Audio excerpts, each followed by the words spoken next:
I know you were critical of Fox yesterday. You came out and you tweeted Fox News heavily promoting the Democrats through the DNC communications director, spewing out whatever she wanted. Absolutely. So you were very upset. No, I'm not happy with Fox.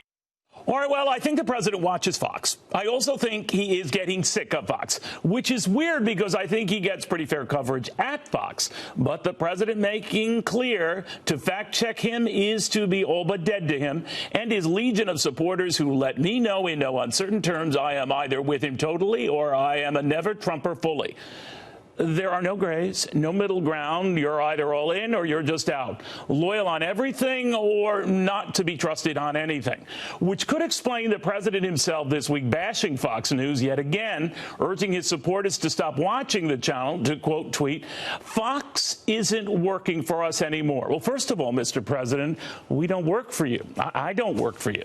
My job is to cover you, not fawn over you or rip you, just report on you, to call balls and strikes on you. My job, Mr. President, our job here is to keep the scores, not settle scores.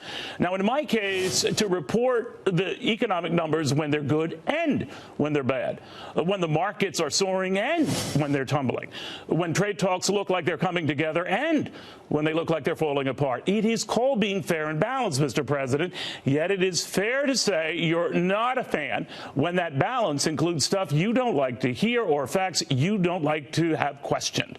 You're only human. I get that. Who likes to be corrected? But you are the president. It comes with the job, just like checking what you say and do comes with my job. After all, I'm not the one who said tariffs are a wonderful thing. You are. Just like I'm not the one who said Mexico would pay for the wall. You did.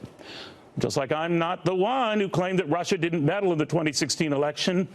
You did. Now, I'm sorry you don't like these facts being brought up, but they are not fake because I did. What would be fake is if I never did. If I ignored all the times you said you loved your old Secretary of State, Rex Tillerson, until you didn't. Had no plans to dump your Homeland Security Secretary until you did. Called Chinese President Xi Jinping an enemy just last week and a great leader this week. Sometimes you don't even wait that long. Last week, you expressed an appetite for background checks before arguing just hours later our background checks are already strong. These aren't fake items. They're real items, and you really said them.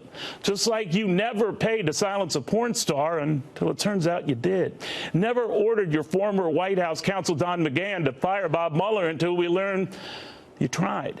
Fake is when it's wrong, Mr. President, not when it's unpleasant. Just like it isn't and wasn't fake when you said the Access Hollywood tape wasn't real when it was, or that you inherited a depression from Barack Obama when you didn't, or that you ripped quantitative easing when he was president, but are furious the Federal Reserve isn't doing the same for you now that you're president.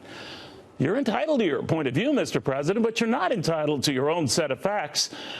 Now, we can argue over whether you ever wanted to buy Greenland or disrupt hurricanes with nuclear weapons, but where seeds are planted, doubts are sown. You're right to say the media isn't fair to you, that they're more inclined to report the bad than anything good about you. So it is no surprise you're frustrated that more aren't in line with you and that everyone at Fox might not be in lockstep with you. You might even think that those who are work for you. They don't. I don't. Hard as it is to fathom, Mr. President, just because you're the leader of the free world doesn't entitle you to a free pass.